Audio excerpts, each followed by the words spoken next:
Assalamualaikum warahmatullahi wabarakatuh. Halo, perkenalkan nama saya Ayu, NIM saya L111192. Tugas mata kuliah Silvikultur Hutan Alam, dosen pembimbing Dr. First Bambang Gunawan, SPM, SCPU, Prodi Kehutanan, Fakultas Pertanian Universitas Bandung. Baiklah teman-teman, di sini saya akan menjelaskan materi yang berjudul Pedoman Sistem Silvikultur Hutan Mangrove. Baiklah, pengertian dari hutan payau atau sering disebut dengan hutan mangrove dan hutan bakau. Hutan payau adalah tipe hutan di sepanjang pantai atau muara sungai yang dipengaruhi oleh pasang surut air laut atau tergenang saat pasang dan bebas genangan saat surut. Substrat atau tempat tumbuhnya umumnya lumpur dan hutan ini menyebar dari kawasan subtropis hingga tropis. Lalu komposisi jenis hutan mangrove tergantung pada lahannya, intensitas genangan, dan salinitas air laut. Distribusi jenis dari air laut daratan adalah Soniretia sp, Avicennia sp, Burigera sp, Rhizopora sp, Caryopsis sp, Lumitzera sp, dan Silocarpus sp. Rhizopora sp dan Burigera sp dan Caryopsis sp yang ketiganya termasuk famili Rhizoporaceae, merupakan jenis yang jumlahnya paling banyak dan kayunya mempunyai nilai ekonomi yang paling tinggi. Famili Rhizoporaceae ini relatif sudah diketahui teknik silvikulturnya. Tujuan pengusahaan 1. Pengusahaan hutan mangrove terutama ditunjuk untuk menghasilkan kayu sebagai bahan pembuatan arang, kayu bakar, dan serpihan kayu atau chips. 2. Secara ekologi hutan mangrove berfungsi sebagai tempat berbiak, tempat berlindung, tempat pencari makan berbagai biota laut, mencegah abrasi, mencegah intrusi, mencegah perkembangan nyamuk, dan sebagai stabilisator ekosistem perairan. Sistem silvikultur hutan mangrove yaitu yang pertama, silvikultur yang dipakai pada pengusahaan hutan mangrove adalah sistem pohon induk atau Mother Earth Method. Pada sistem ini ditinggalkan pohon-pohon induk sebagai sumber regenerasi untuk menghasilkan generasi berikutnya. Lalu 2. Pemeliharaan meliputi penjarangan, pembebasan, pemerkayaan, dan perlindungan hutan. Dengan begitu, pada siklus tebang berikutnya diperoleh kembali tegakkan hutan dengan komposisi seperti semula, dengan potensi alam lainnya dapat dipertahankan. Lalu yang ketiga, ada sistem silvikultur ini terutama ditunjuk untuk pohon famili Rhizoporaceae. Wilayah kerja pengusahaan hutan mangrove yang pertama yaitu hutan mangrove yang diperkenankan diusahakan adalah hutan produksi dengan lokasi mulai dari 50 meter dari tepi pantai dan 10 dari tepi sungai, alur air atau jalan raya. Bagian yang tidak ditebang tidak boleh diganggu. 2. Kepres 32 tahun 1990 tentang pengelolaan kawasan hutan lindung dan Undang-Undang 32 tahun 2011 tentang lingkungan hidup pada hutan mangrove harus ada jalur hijau atau sering disebut dengan green belt selebar 130 dikali tunggang pasang air laut. Rancangan kerja pengusahaan hutan mangrove yang pertama, pengusahaan hutan mangrove dilakukan berdasarkan rencana kerja atau bagan kerja yang telah disahkan oleh instansi yang berwenang. 2. Jenis, bentuk, dan isi rancangan kerja tersebut disesuaikan dengan peraturan yang berlaku. B. Persiapan sebelum penebangan. 1. Inventarisasi. A. Mengetahui keadaan pohon, permudaan, fisik lapangan, dan sosial ekonomi di sekitar hutan. Tujuannya yang pertama yaitu menetapkan tindakan penebangan atau penjarangan. Lalu yang kedua ada sebagai bahan untuk menyusun rencana kerja. Lalu B. Objek inventarisasi. 1. Semai, yaitu permudaan yang tingginya kurang dari 1,5 meter atau 150 cm. Lalu yang kedua pancang, yaitu permudaan H atau tinggi lebih dari 1,5 meter dengan diameter kurang dari 10 cm. Lalu yang ketiga ada pohon, yaitu tumbuhan dengan diameter 10 cm atau lebih diukur pada 20 cm di atas pangkal akar tunjang atau banir. C. Inventarisasi pohon. 1. Dilakukan dengan metode sistematik, strip sampling. 2. Jalur inventarisasi 10 meter yaitu 5 meter ke sebelah kiri, kanan, dan rintis. Lalu 3. Rintis pertama ditetapkan secara acak, jalur rintis 200 meter dengan arah memotong garis perbedaan pohon. 4. Semua pohon dalam jalur rintis dicatat jenis dan diameternya. Deinventarisasi permudahan. 1. Dilakukan dengan metode sistematik atau plot sampling. 2. Semuanya dicatat jenis dan jumlahnya pada petak berukuran 2 kali 2 meter. 3. Petak dibuat setiap jarak 100 meter dengan posisi berseling dengan arah rintis. 4. Pancang diamati pada petak 5 kali 5 dengan jarak 100 meter dari posisi berseling dengan rintis. Pengelolaan data. 1. Nama jenis dibedakan kelompok antara Rhizoporaceae dan non-Rhizoporaceae. Lalu yang kedua, volume pohon dihitung berdasarkan tabel isi jenis tersebut.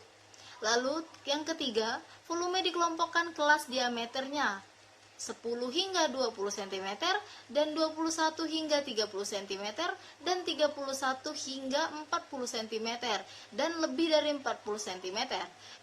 Pengambilan kesimpulan. 1. Penebangan dilakukan dapat ditinggalkan pohon induk secara acak 40 batang atau per hektar, atau pada areal tersebut telah ada permudaan semai sebanyak 2.500 batang per hektar atau dengan jarak tumbuh 2 kali 2 meter. Lalu yang kedua, ada penjarangan boleh dilakukan bila pada areal YBS dapat ditinggalkan sekitar 1.100 pohon per hektar yang berdiameter lebih dari 10 cm. 2. Penataan hutan. A. Pemberian tanda batas. Patok cat merah setiap 100 meter atau pohon dicat merah setiap 25 meter. B. Pembagian wilayah kerja. 1. Wilayah kerja dibagi ke dalam kelas perusahaan hutan dan unit kerja tata hutan. 2. Diperlakukan untuk pengaturan pelaksanaan dan pengawasan tata tempat, waktu, administrasi penebangan, dan pengaturan pemeliharaan hutan. C. Pembagian kelas perusahaan menurut komposisi, umur, dan tujuan. 1. Kelas hutan mangrove lindung ini tidak boleh sama sekali diganggu. Lalu yang kedua, kelas hutan Rhizoporaceae. Itu ada Rhizopora sp, Bruguiera sp, dan yang ketiga ada Seriops sp.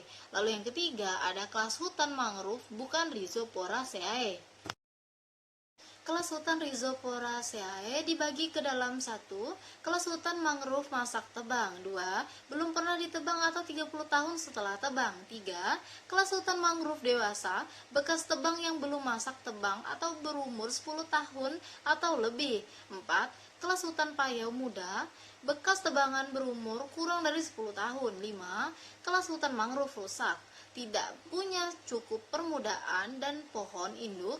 Pada areal kerja, kelas hutan itu dipetakan dengan skala 1:10.000.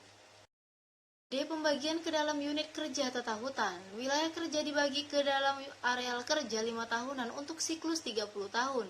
1. Areal kerja 5 tahunan dibagi lagi ke dalam areal kerja 1 tahun. 2. Areal kerja 1 tahun dibagi lagi ke dalam blok-blok dengan luas blok 100 hektar. 3. Setiap blok dibagi ke dalam petak-petak dengan luasan petak 10 hingga 50 hektar. 4. Batas blok sedapat mungkin batas alam, sungai, alur air, atau pantai. Lalu yang kelima, tiap blok dari petak diberi nomor kode dan dilukiskan di atas peta dengan skala 1:10.000. Penyusunan rancangan kerja. Rancangan kerja disusun berdasarkan atas hasil inventarisasi atau disusun dalam bagian kerja dan telah disahkan oleh instansi yang berwenang. Lalu ada penunjukan pohon induk. 1. Jenis yang ditunjuk sebagai pohon induk adalah Rhizopora sp, Bruguiera sp, dan Seriops sp. Lalu yang kedua ada jumlah pohon induk 40 batang per hektar dengan jarak rata-rata 17 meter.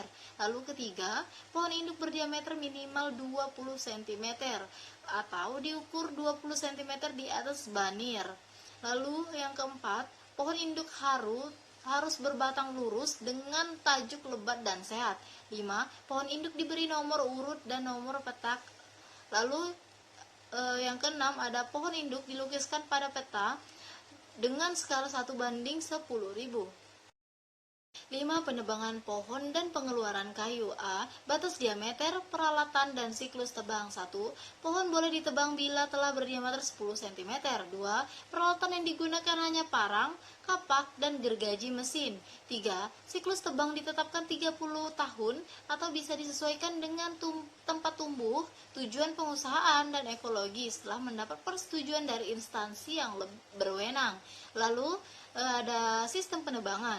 1. Penebangan dilakukan dengan meninggalkan pohon induk 40 batang per hektar. Lalu 2. Setelah penebangan areal hutan ditutup terhadap penebangan. Lalu yang ketiga, pada umur 15 hingga 20 tahun setelah penebangan dilakukan penjarangan dan ditutup kembali dari penebangan sampai berumur 30 tahun. C. Usaha pencegahan kerusakan hutan. 1. Pada waktu penebangan, pembagian batang dan pengeluaran kayu dicegah terjadinya kerusakan terhadap pohon induk, permudahan dan tanah hutan dengan cara terlebih dahulu menetapkan arah rebah pohon yang tepat, tidak menarik pohon yang tersangkut, dan tidak menebang permudahan kayu jenis Rhizoporaceae. Lalu yang kedua, pengeluaran kayu dilakukan melalui sungai, air laut, ataupun parit dengan lebar 1,5 meter atau dengan lori melalui jalan rel.